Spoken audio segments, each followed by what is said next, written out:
Hari ini kita membahas tentang maulidnya Nabi kita Muhammad Sallallahu Alaihi Wasallam. Diangkat tema ini karena kita memasuki bulan Rabiul Awal, momentum untuk mengingat kembali tentang sirah nabawi kenabian Rasulullah Sallallahu Alaihi Wasallam. Apa sih dasarnya kita memperingati peringatan maulid Nabi besar Muhammad sallallahu alaihi wasallam? Itu dalam surah Yunus ayat 58 Allah berfirman, A'udzubillahi minasyaitonir rajim. Qul bifadlillahi wa birahmatihi wa bidzalika falyafrahu wa khairu mimma yajma'un. Katakanlah olehmu ya Muhammad, dengan karunia Allah dan rahmat Allah hendaklah dengan itu mereka bergembira. Karunia Allah dan rahmat Allah itu lebih baik dari apa yang mereka kumpulkan. Syekh Wahbah Al-Zuhairi dalam tafsir Al-Wajiznya mengungkapkan, rahmat terbesar bagi umat manusia, bagi seluruh alam ini adalah diutusnya Nabi kita Muhammad sallallahu alaihi wasallam. Dan bentuk kegembiraan kita, kebahagiaan kita adalah dengan memperingati maulidnya Nabi besar Muhammad sallallahu alaihi wasallam. Dalam sisi lain, dalam sebuah hadis Rasulullah sallallahu alaihi wasallam riwayat Imam Turmuji, "Wuridtu fihi unzila alayya." Rasulullah sallallahu alaihi wasallam dalam hadis riwayat Imam Turmuji dari Abu Hurairah radhiyallahu an mempunyai kebiasaan setiap hari Senin dan Kamis beliau berpuasa. Dan kenapa berpuasa? Di antara alasannya adalah wulidtu fihi unzila alayya. Hari Senin itu adalah hari dilahirkannya aku, dan pada hari itulah diturunkan pertama kali Al-Qur'anul Karim. Itulah yang membuat Rasulullah memperingati maulidnya dengan berpuasa. Lalu apa hikmah dalam memperingati peringatan maulid Nabi besar Muhammad sallallahu alaihi wasallam? Yang pertama, untuk memotivasi kita senantiasa berselawat kepada Nabi kita Muhammad sallallahu alaihi wasallam. Surah Al-Ahzab ayat 56, surah ke-33 Allah berfirman, A'udzubillahi minasyaitonir rajim. Innallaha wa malaikatahu yusalluna 'alan nabi ya ayyuhalladzina amanu sallu 'alaihi wa sallimu taslima. Sesungguhnya Allah dan para malaikat berselawat kepada Nabi Muhammad. Hai hamba-hamba Allah yang beriman, berselawatlah. Dengan kita memperingati maulid, maka kita berselawat. Dan biasanya memperingati maulid itu kita membaca rawi, barjanji, saropal anam dan sebagainya. Itu kan seluruhnya isinya adalah salawat dan sejarah Rasulullah sallallahu alaihi wasallam. Allah saja berselawat, malaikat berselawat, apalagi kita hamba-hamba Allah yang beriman. Hikmah yang kedua, bahwa memperingati maulid itu adalah ekspresi kegembiraan, ekspresi syukur kita atas kebahagiaan lahirnya manusia pilihan Allah subhanahu wa ta'ala. Jangankan kita, Abu Lahab, kita tahu Abu Lahab ini adalah diponis neraka oleh Allah karena kejahatannya kepada Rasulullah SAW dalam surah Al-Lahab, tabbat siada abi lahabi wa tab ma agna anhu malu wa maqasab. Ya, sudah diponis oleh Allah pasti neraka. Tapi Allah berikan keringanan siksaannya di setiap hari Senin. Apa alasannya? Karena Abu Lahab ini bergembira dengan maulidnya Rasulullah sallallahu alaihi wasallam. Kegembiraannya sampai-sampai beliau memerdekakan budaknya di saat ketika Rasulullah lahir, yaitu Suwaibah. Dalam Sahih Bukhari jelaskan seperti itu. Karena itulah setiap hari Senin dispensasi keringanan siksaan Allah kepada Abu Lahab. Kenapa? Karena dia gembira dengan maulidnya Rasulullah sallallahu alaihi wasallam. Alasan atau hikmah yang ketiga, memperingati Maulid itu dalam rangka merawat, meneguhkan kembali kecintaan kita kepada Rasulullah sallallahu alaihi wasallam. Ya, Rasulullah cintanya luar biasa kepada kita. Ketika mau wafatnya, yang diingat itu bukan anak, bukan istri, bukan keluarganya. Yang diingat itu adalah kita. Ummati, ummati. Bahkan Rasulullah pernah menangis yang amat sangat ketika diketahui, dijelaskan, dikabarkan oleh malaikat Jibril bahwa umatnya ada yang masuk neraka karena perbuatan dosa besarnya yang dilakukannya. Karena itu Rasulullah sampai nangis luar biasa.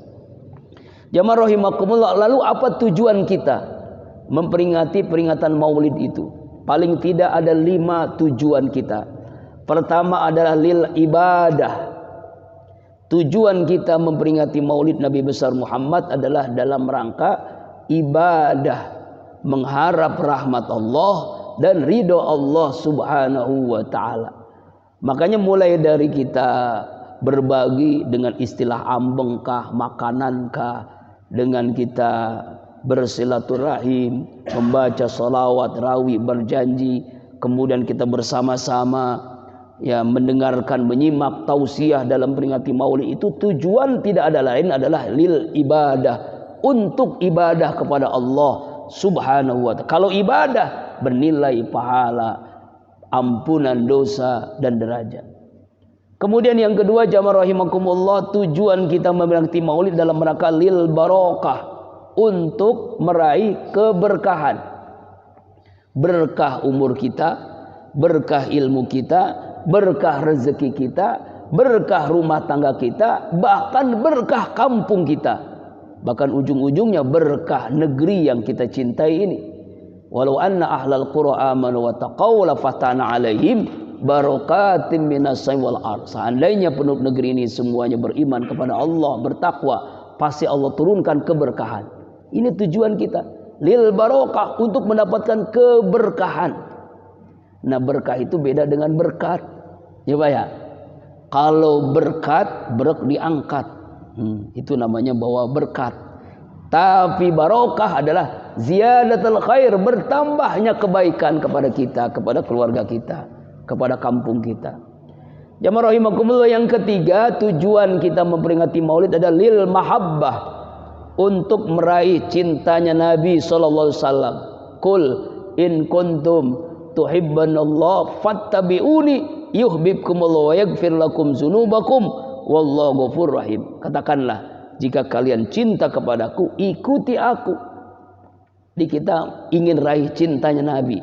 Nabi cintanya kepada kita luar biasa. Karena itu juga kita membalas cintanya. Di antaranya dengan memperingati maulidnya Nabi besar Muhammad sallallahu alaihi wasallam. Kemudian yang keempat, tujuan kita memperingati maulid adalah lil i'tibar, untuk meraih pelajaran-pelajaran i'tibar, meraih pelajaran-pelajaran, ya, menambah wawasan, keilmuan, menambah keimanan kita kepada Allah, menambah pelajaran dari peringatan Maulid. Yang terakhir, yang kelima, adalah lil syafaah, untuk meraih syafaat. Nanti di padang mahsyar kita dikumpulkan. Setelah hancurnya alam semesta ini, kiamat, kemudian dibangkitkan di sebuah tempat namanya mahsyar, padang mahsyar. Jarak antara matahari dekatnya dengan kita. Lalu apa yang kita inginkan? Di antaranya adalah syafaat Rasulullah sallallahu alaihi wasallam. Dan untuk meraih syafaat, di antaranya kita memperingatinya maulidnya Nabi besar Muhammad sallallahu alaihi wasallam. Ini jawaban bagi ada yang mungkin masih bertanya, kenapa kita memperingati maulid? 5 tujuannya. Lil ibadah, lil barokah, lil mahabbah, lil i'tibar, lis syafaah. Untuk ibadah, untuk meraih keberkahan, untuk meraih cintanya Nabi, untuk mendapatkan pelajaran, dan untuk mendapatkan syafaat dari Rasulullah sallallahu alaihi wasallam. Jamaah rahimakumullah. Lalu mari kita kembali lagi belajar sirah nabawi, mengingat kembali, mengulang sejarah bagaimana perjalanan Rasulullah dari lahirnya sampai wafatnya. Kita tahu nama beliau adalah Muhammad bin Abdullah bin Abdul Muttalib bin Hashim. Lahirnya di hari Senin pada waktu subuh di tahun gajah 12 Rabiul Awal. Kenapa disebut tahun gajah? Karena ketika itu Ka'bah diserang oleh Abrahah dengan pasukan gajahnya. Dalam surah Al-Fil itu Allah jelaskan, alam tara kaifa fa'ala rabbuka bi ashabil fil. Ya, atau tepatnya di tanggal 20 April 571 Masehi. Nah, 571 Masehi, Pak. Kalau sekarang tahun 2021. Jadi berapa ratus tahun itu? Berapa ribu tahun ya? Hampir 1500 tahun yang lalu. Tempat lahirnya yaitu di Mekah Al-Mukarramah, tepatnya di rumah Abu Thalib paman beliau. Nama ayahnya Abdullah bin Abdul Muttalib bin Hashim. Nama ibunya adalah Aminah binti Wahab bin Abdul Manaf. Yang mengasuh pertama adalah Barokah Al-Absiyah.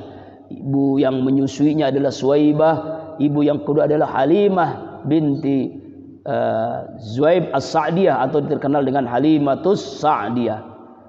Usia 6 tahun ibu beliau wafat Aminah di Abwa, sebuah kampung antara Mekah dan Madinah. Lalu diasuh oleh Ummu Aiman dan kakeknya Abdul Muttalib. Di usia 8 tahun kakeknya Abdul Muttalib wafat, lalu diasuh oleh paman beliau Abu Thalib. Di usia 9 tahun berdagang ke Syam, ke Syria. Ketika itu berjumpa dengan seorang pendeta Buhaira atau Bahira yang mengatakan, menceritakan tentang tanda-tanda kenabian pada diri Muhammad kecil waktu itu. Kemudian di usia 25 tahun ya meminang seorang wanita Khadijah binti Khuwailid dengan maharnya 100 ekor onta, 500 dirham. Kalau dirupiahkan sekitar 5 miliar. Allah Akbar. Berarti kaya banget ya. Kemudian usia 35 tahun dalam sejarah terjadi banjir besar di Ka'bah. Kemudian Hajar Aswad jatuh pada ribut. Ya, hampir saja terjadi peperangan antar suku karena siapa yang paling berhak menempatkan Hajar Aswad di tempat semula. Akhirnya ingin nasihat dari Muhammad waktu itu Al-Amin, belum menjadi rasul, belum menjadi nabi. Lalu Rasulullah SAW dengan sorbannya ditaruh ke bawah, kemudian ditaruhkan Hajar Aswad. Setiap kepala suku memegang ujungnya sorban itu. Lalu semuanya puas, ridho dengan apa yang dilakukan oleh Rasulullah Muhammad SAW. Di usia 40 tahun beliau berada di Gua Hira bertahanus menerima wahyu yang pertama, surah Al-Alaq, Iqra bismi rabbikal ladzi khalaq. Di usia 53 tahun bersama sahabat terutama yang mendampingi beliau adalah Abu Bakar As-Siddiq berhijrah ke Madinah Al-Munawwarah atau sebelumnya namanya Yasrib. Kemudian pada usia 63 tahun beliau wafat di hari Senin 12 Rabiul Awal tahun 11 Hijriah. Nah, apa periode Rasulullah SAW? Kalau kita lihat dalam sejarah sirah nabawi, bapak-bapak jamaah rahimakumullah, masa beliau berdakwah atau menjadi seorang rasul dengan masa beliau berbisnis, ternyata sejarah membuktikan lebih lama beliau berdagang, berbisnis, yaitu dari usia 12 tahun sampai usia 37 tahun. Selama 25 tahun beliau berbisnis. Karena itu beliau kaya raya waktu itu. Melamar Khadijah dengan 100 ekor onta, dan itu belum terjadi di saat itu. Saking kayanya beliau karena berdagang, berbisnis. Di usia 12 sampai 37 tahun. Dari usia 37 tahun sampai 40 tahun Rasulullah ini berada di bertahanus, berkontemplasi, berduaan dengan Allah di Gua Hira selama 3 tahun. Dan di usia 40 tahun beliau diangkat menjadi nabi dan rasul sampai 63 tahun. Jadi beliau berdakwah itu hanya 23 tahun.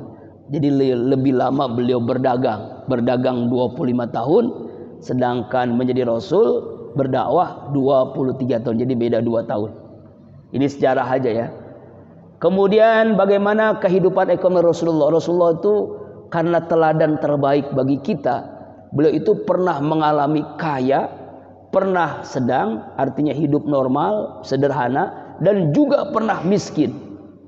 Nah, biasanya kalau pejabat masih belum jadi pejabat miskin, tapi sudah menjadi pejabat kaya.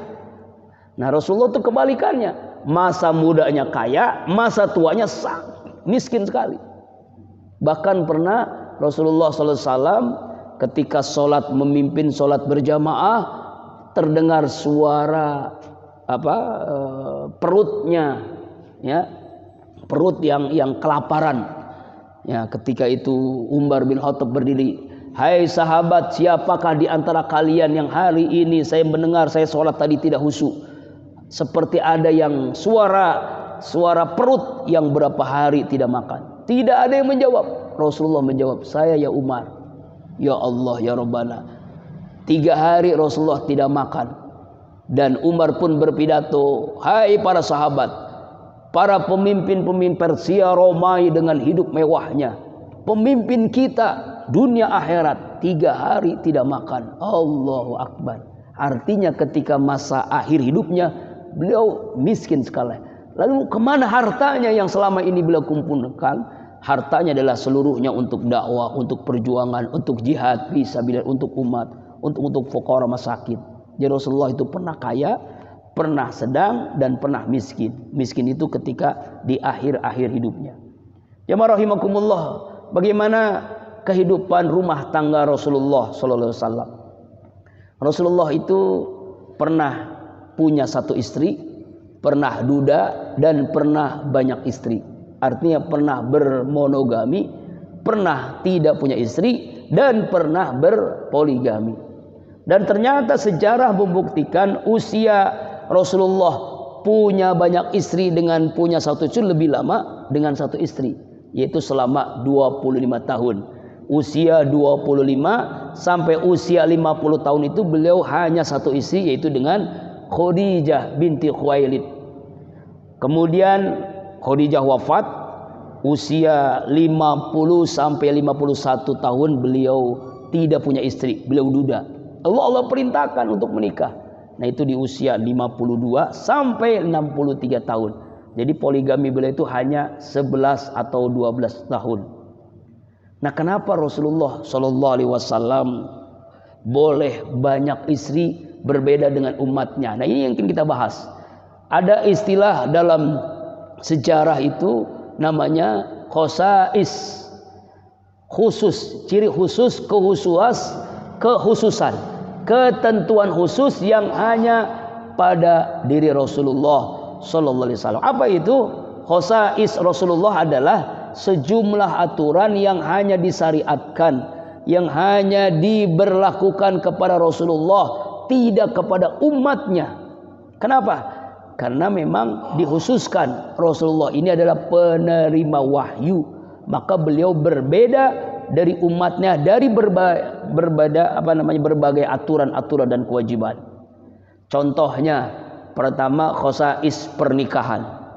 Rasulullah SAW diperbolehkan ketika menikah, akad nikahnya bukan akdun nikah, tapi dengan hibah. Hanya hibah aja. Kalau kita kan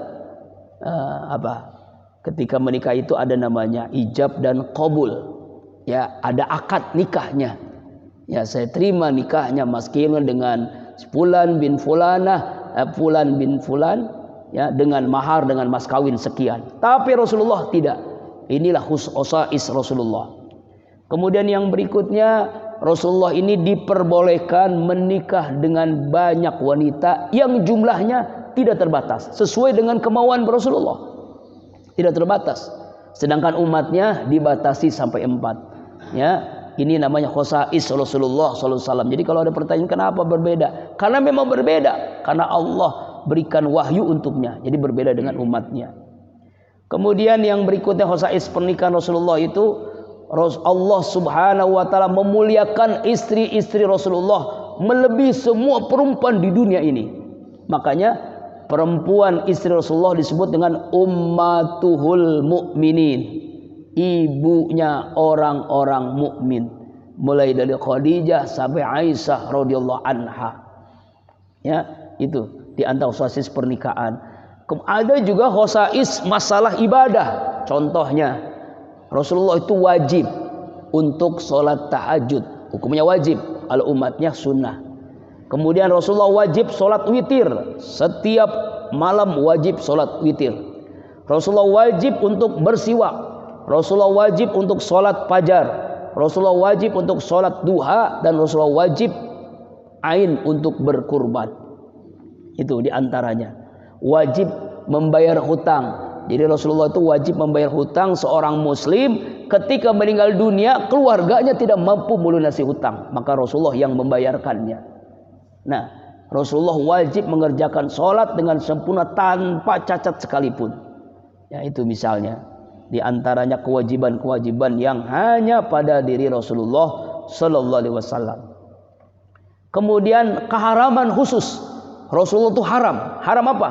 Haram mengucapkan syair-syair lagu, haram membaca dan haram menulis. Kenapa Rasulullah haram membaca dan menulis?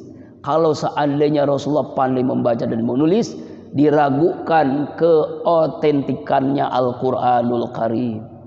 Wah, itu mah buatan Muhammad Quran itu. Quran itu ciptaan Muhammad. Nah, makanya diharamkan Rasulullah itu bisa membaca dan bisa menulis. Ini bagi Rasulullah khusus. Makanya al-muharramat, ya, haram menerima sedekah dan zakat. Jadi Rasulullah itu tidak pernah menerima sedekah, tidak pernah menerima zakat, haram baginya. Beda dengan kita, boleh. Ya, kalau kita termasuk mustahik zakat. Tapi Nabi tidak, haram menerima zakat. Beda dengan hadiah. Haram memerintahkan Rasulullah dengan isyarat mata. Jadi nggak boleh itu memerintahkan seseorang umatnya dengan hanya isyarat mata. Haram memakan makanan yang baunya tidak enak. Contoh, kalau kita jengkol, petek itu haram bagi Nabi itu. Ini mah paling enak kita mah ya. Nah, kalau di sana bukan jengkol petek, Pak, bawang. Haram tuh. Ya. Nah, kalau kita hobinya ya. Haram makan sambil bersandar. Nah, ini diantaranya. Ini namanya khosais Rasulullah SAW. Lalu bagaimana kita mengenali istri-istri Rasulullah yang jumlahnya ada berapa? 12. Ada 12. Mari kita kenal satu persatu nih. Pertama Khadijah. Khadijah ini adalah bintinya Khuwailid. Dia adalah seorang janda 2 kali. Suaminya, dia sudah nikah 2 kali dengan suaminya, tapi dua-duanya sudah wafat.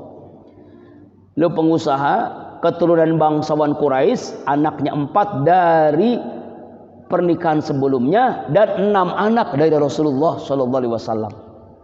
Menikah dengan Rasulullah usia 40 tahun, Rasulullah ketika itu 25 tahun. Kenapa beliau dinikahi oleh Rasulullah? Alasannya karena petunjuk Allah. Karena dialah adalah wanita yang pertama kali memeluk agama Islam. Wanita yang pertama kali memeluk agama Islam adalah Khadijah.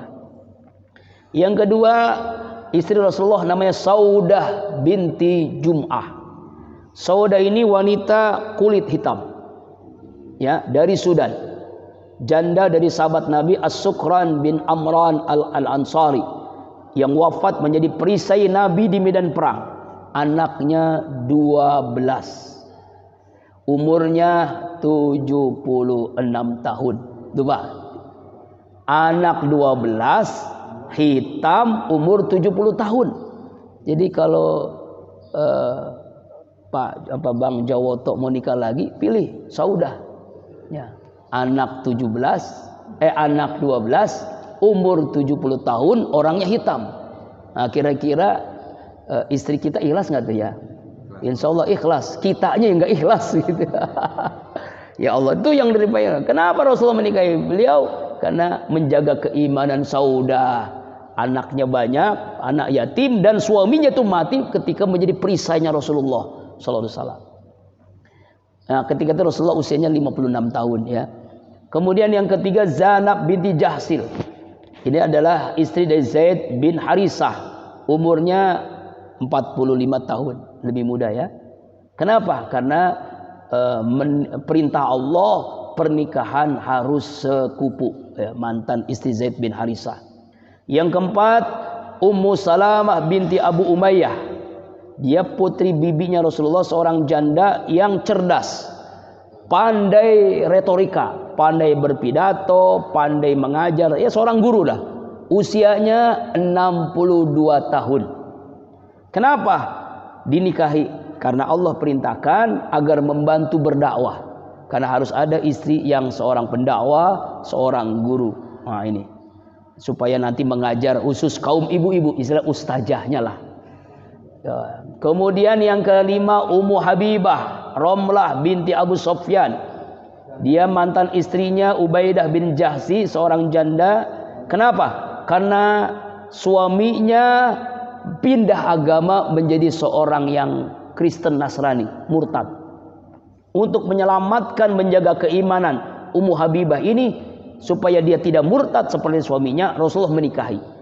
Usianya adalah 47 tahun. Kemudian yang keenam Juwairah binti Al-Haris Al-Huzayyah. Beliau adalah budak tawanan perang yang dibebaskan oleh Rasulullah. Tidak punya sanak saudara, anaknya 17. Usianya 65 tahun. Masya Allah, tuh macam lebih banyak lagi anaknya tuh. Usianya 65 tahun, anaknya 17. Ya, itu. Kenapa dia dinikahi? Karena petunjuk Allah, perintah Allah untuk memerdekakan perbudakan dan tawanan. Yang ketujuh, Safiyah binti Hasi Akhtab, seorang wanita muslimah dari kabilah Yahudi bin Nadir. Suaminya ini adalah masuk agama Yahudi. Nah, tuh, menjaga keimanan Safiyah ini Rasulullah menikahinya, anaknya 10 orang. Masya Allah tuh. Tadi 12, 17, sekarang 10. Berarti anak Rasulullah banyak banget ya. Anaknya, ya anak tirinya 10 orang. Ya. Kemudian yang berikutnya yang ke-8 Maimunah binti Haris. Dia adalah istri dari mantan istri atau janda dari Abu Ruham bin Abdul Uzza. Usianya 63 tahun. Dia dari suku Yahudi Bani Kinanah.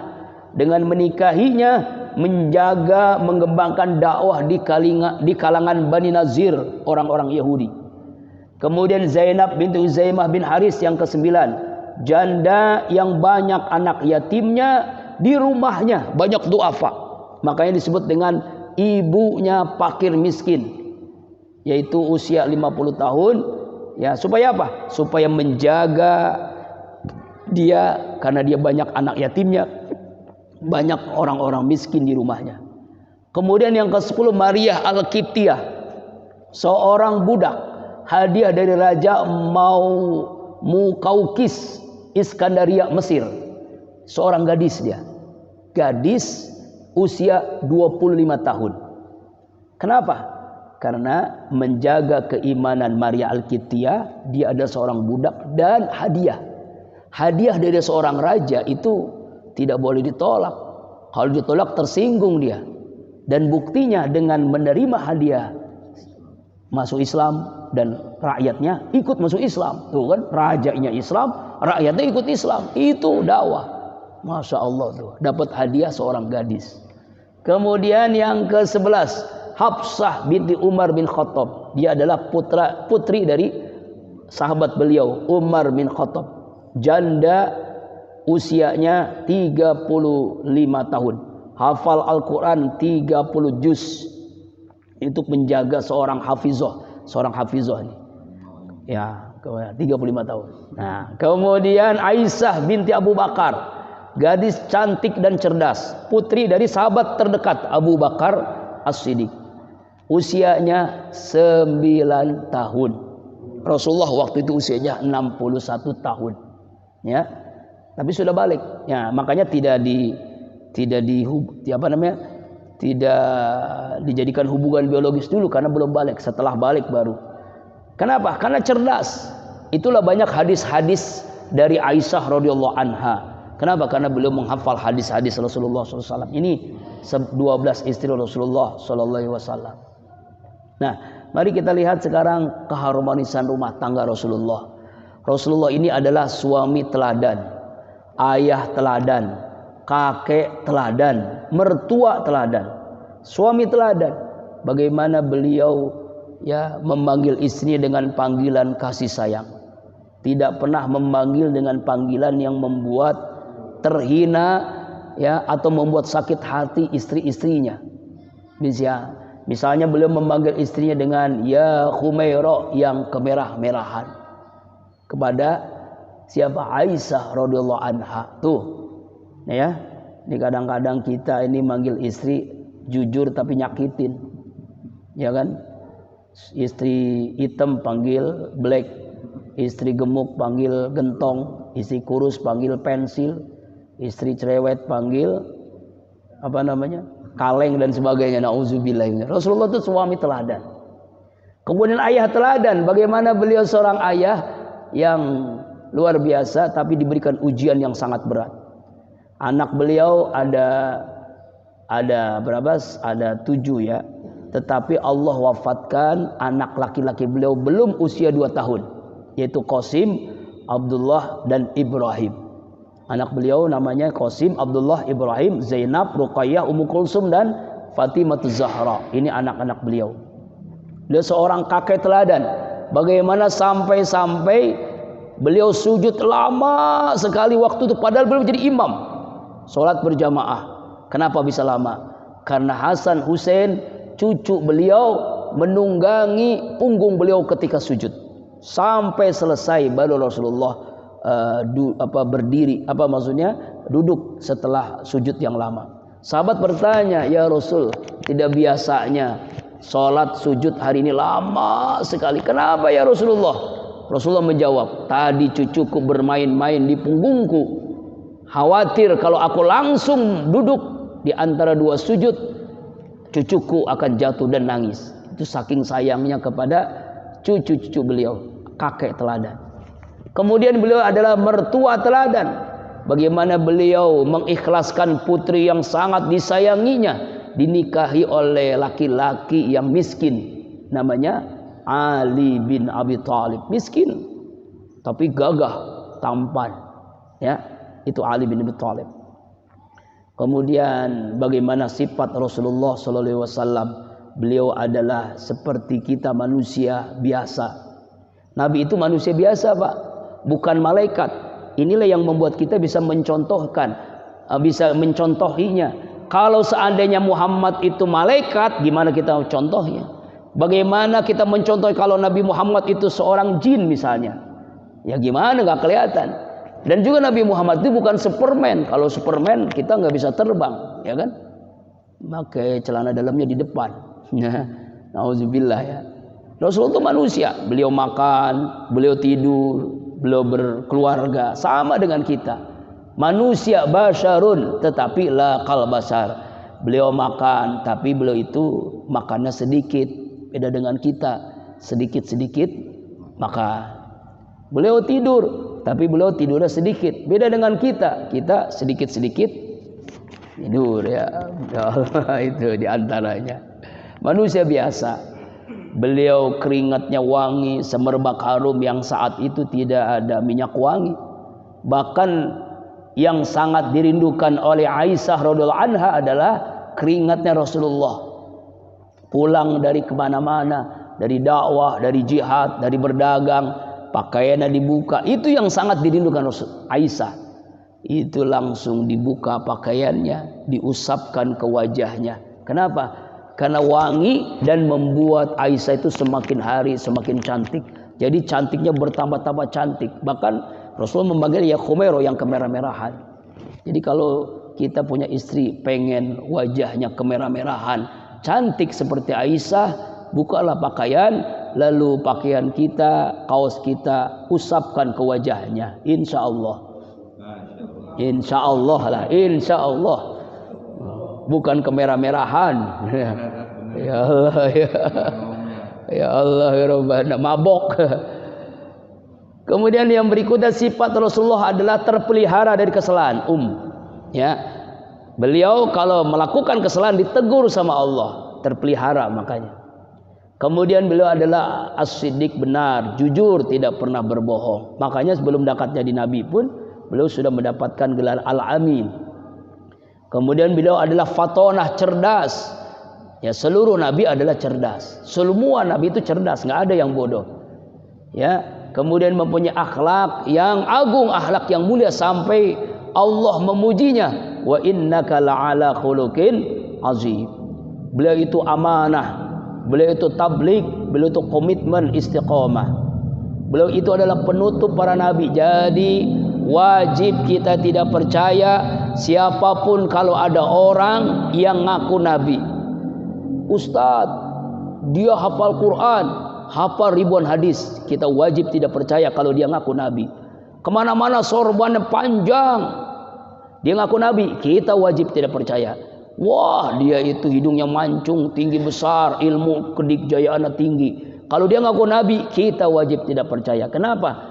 Karena jelas Rasulullah adalah khatamun nabiyyin, penutup para nabi. Nggak ada nabi lagi setelah Nabi Muhammad sallallahu alaihi wasallam.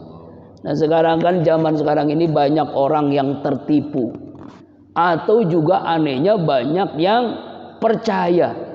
Wah, ilmunya tinggi, ngaku nabi, kita percaya. Ada tuh orang yang percaya. Dapat wahyu di Gunung Bunder dulu tuh, namanya Musaddiq. Ya kan? Lalu ada mu'alaf yang baru masuk Islam, tapi aneh, dia kata paham agama, ya, agama itu harus dimudah-mudahkan. Kalau kita sholat kan nggak tahu artinya, makanya boleh dong sholat pakai bahasa yang kita pahami. Akhirnya sholat dengan bahasa Indonesia, namanya Roy. Anehnya dia ngaku nabi, akhirnya banyak juga yang ngikutin. Itu di pasar Minggu Roy. Rambutnya panjang, sholatnya pakai bahasa Indonesia. Bayangkan kalau itu terjadi, banyak orang sholat dengan bahasa masing-masing.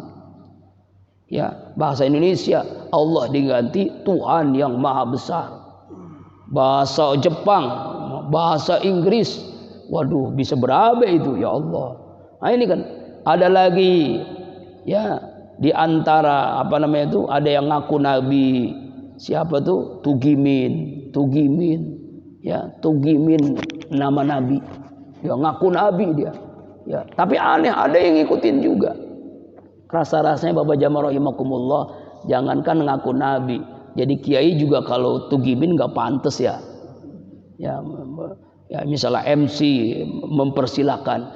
Jamaah rahimakumullah, hari ini tausiah pengajian kita akan disampaikan oleh Al-Mukarram Kiai Haji Tugimin. Orang pantas banget gitu. Apalagi sholawat. Kan kalau kita kan sholawat enak kan. Sallallahu ala Muhammad kan enak. Kalau Tugimin, sallallahu ala Tugimin, orang pantas banget ya. Nauzubillahi min dzalik. Jadi kita harus tahu tuh bahwa nabi kita adalah nabi terakhir. Ya. Kemudian semua risalah-sisalah, arti aturan-aturan selain aturan Al-Quran dan Sunnah itu sudah tidak berlaku lagi. Aturan Nabi Musa tidak berlaku lagi, aturan Nabi Isa tidak berlaku lagi. Jadi makanya aturan Al-Quran dan Sunnah ini adalah sempurna, tidak adalah aturan setelah Al-Quran dan Sunnah Rasulullah SAW. Ini di antara karakter Nabi kita Muhammad sallallahu alaihi wasallam. Karena itu ya, di bulan Rabiul Awal ini jadikan momentum bagi kita untuk menghidupkan sunnahnya. Nah, lalu apa yang kita lakukan? Nah, nih terakhir ya, apa yang kita lakukan kalau kita memperingati Maulid ini dengan cara apa? Pertama, mengimaninya bahwasanya Nabi Muhammad nabi yang terakhir. Yang kedua, mencintainya, harus melebihi cinta kita kepada selain Nabi Muhammad. Yang ketiga, mengagungkannya, memuliakannya. Yang keempat, menolongnya, membelanya kalau ada yang menghinanya. Kan terbukti kan belum lama ada orang yang menghina lewat karikatur, akhirnya dia mati mengenaskan. Tabrak truk 3 jam kebakar, hangus. Tuh orang Swedia. Nauzubillahi min dzalik. kemudian mencintai orang yang cinta kepadanya, kemudian menghidupkan sunnahnya. Nah, dulu almarhum Murabi Kiai Haji Muhammad Arif bin Ilham itu mengajarkan ada namanya 7 sunnah Nabi. Yuk kita hidupkan. Hafalkan Pak 7 sunnah Nabi. Pertama, tahajud. Ya. Nah, Rasulullah kan tadi wajib sholat tahajud. Kita hidupkan 7 sunnah Nabi sholat tahajud. Tapi saya yakin kalau jamaah Nurul Falah ini rajin bangun malam. Nggak tahu ngapain. Ya. Yang kedua, Al-Quran.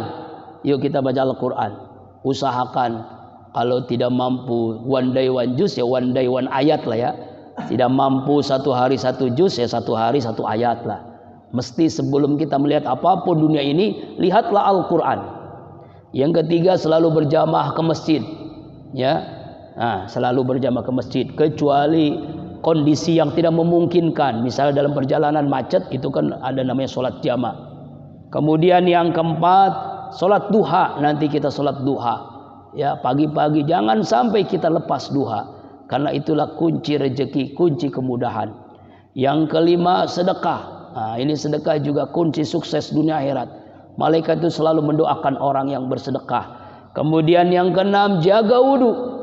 Karena menjadi ashabul malaikah, menjadi sahabat para malaikat. Yang ketujuh adalah istighfar. Inilah 7 sunnah harian Rasulullah SAW. Itulah kita hidupkan sunnahnya. Kemudian apalagi yang harus kita lakukan adalah memperbanyak sholawat. Ya, Nabi kepada Nabi Muhammad. Kalau kita sholat tanpa sholawat tidak sah. Doa tanpa sholawat tidak diterima. Khutbah tanpa sholawat tidak sah. Ya, sholawat itu multi manfaat. Hajat ingin dikabulkan, sholawat. Rezeki ingin dimudahkan, sholawat. Masalah ingin ada jalan keluar, sholawat. Jadi sholat itu multi manfaat. Banyakin sholawat. Ya, mudah-mudahan ya kajian hari ini memberikan semangat kita untuk berselawat kepada Rasulullah sallallahu alaihi wasallam. Sebelum kita baca Al-Fatihah dan doa, mari kita berselawat. A'udzubillahi minasyaitonirrajim. Innallaha wa malaikatahu yusholluna 'alan nabi ya ayyuhalladzina amanu shallu 'alaihi wa sallimu taslima. Assalamu alayka ya Rasulullah. Assalamu alayka ya Habiballah. Ya Nabi salam alaika ya Rasul salam salam alaika ya Habib salam alaika salawatullah alaika ya Nabi salam.